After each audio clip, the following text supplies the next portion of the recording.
We had a sermon series in September on story. Prayer is going to be our sermon series the rest of October. Today is World Communion Sunday, but after today we start a three-part series on prayer. I hope you'll enjoy that and find that useful. But today we're talking about World Communion Sunday. So last night, when the weather's changed, I had my first cup of chili. It was great. Got me ready for Thanksgiving and all those nice feasts. Yeah, I see the smiles. You're ready too. How are you when you leave those tables? Whether it's Thanksgiving meal at your house, or when a grandparent hosts it, or we have a fellowship meal over here. How do you leave those meals? Full. Full, very, yes. There's physically, I'm ready for a nap when it's done. But I also leave sort of buoyed up, right? Lifted. My spirit is just refreshed from having time with the community, time with my family or my friends or with you all. I just feel better when I leave that table than I did when I arrived. Much of this table is about Jesus and about who Jesus is in our lives, but Jesus as the host of the table is very much about us as the guests and wants for us to receive so much from this table. And it's a true blessing. It's just kind of a miracle that we even have this event.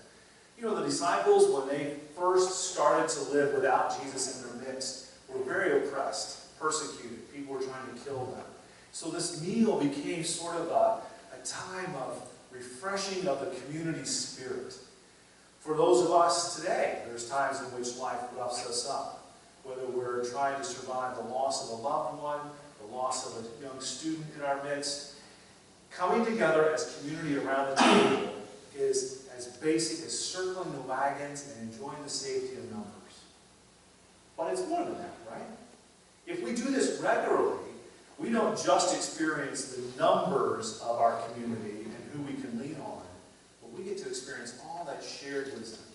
The stories that we tell that give the identity of who we are as a people, telling stories of good times and bad, how we survived those or how those helped us thrive.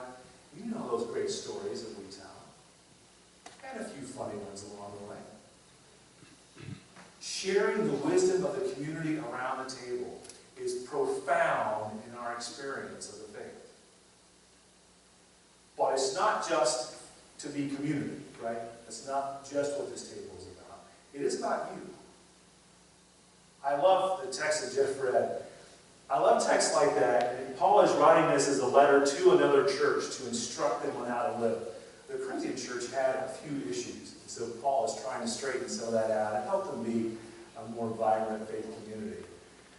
So we read through this text, and I always get a charge when we read through a text like this that's so spiritually focused. You hear in the beginning the words of institution that we always have on Sunday morning, those words that we say to institute the meal, to prepare us, the sharing of the bread and the cup.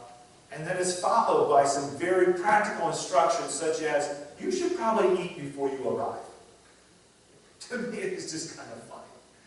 For them, though, it was a serious issue. People were showing up so unprepared, they were so ravenous in their appetite, instead of waiting for the rest of the community to eat, they just sat down, ate half the meal, which then you can imagine the community's experience when the rest of them sit down and there's not enough food, but there's 2 or 3 jokers sitting there, very fat and sassy. Preparing ourselves to come to the table. It helps us to walk away from the table differently.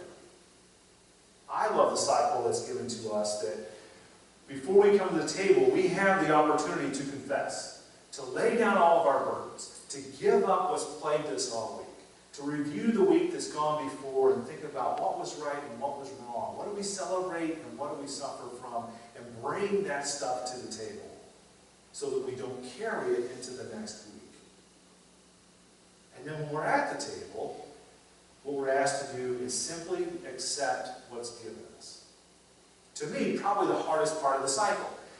For me, it's easier to do the confessing than it is to accept that someone loves me. Easier to name that I've messed up than to name that someone loves me simply for who I am, regardless of how I came to the table today.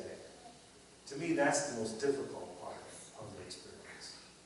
But then the cycle ends with, I've confessed, I've laid down my burdens, I pick up what God's offered me, and then as I go out into the world, I take with me all the love that I find at this table. So now we have this life-giving cycle. Instead of being played as a downward cycle of the haunting suffering that might be in my life or the lives of those that I love, now I'm involved in a cycle that's life-giving. I can lay down the stuff that harms me. I can pick up the stuff that feeds me. And I can take that into a world that's hurting and share it with those that I know. And then each week that becomes a cycle in my life, a rhythm in my life that's life-giving, that renews me as a person. So not only am I a better contributor to the community, but life is more abundant in my experience. And finally, it is a place where we restore our relationship with God. We named that when we come to this table, there's really not enough confessing that we could do, there's not enough service that we could do, there's not enough that we can do to earn our place at this table. Regardless of how we showed up, Jesus has set this table for us because Jesus loves us and Jesus wants so much for us. That Jesus knew what our lives would be like and provided us this simple celebration to remind us of all that is really there for us that so often is hidden by the chaotic and sometimes dangerous world in which we live. So we come to this meal to find out, it's almost like a framework. If you read the Gospels, in the beginning of the Gospels, we have John the Baptist, the prophet, out there preaching at the River Jordan, make straight the way of the Lord.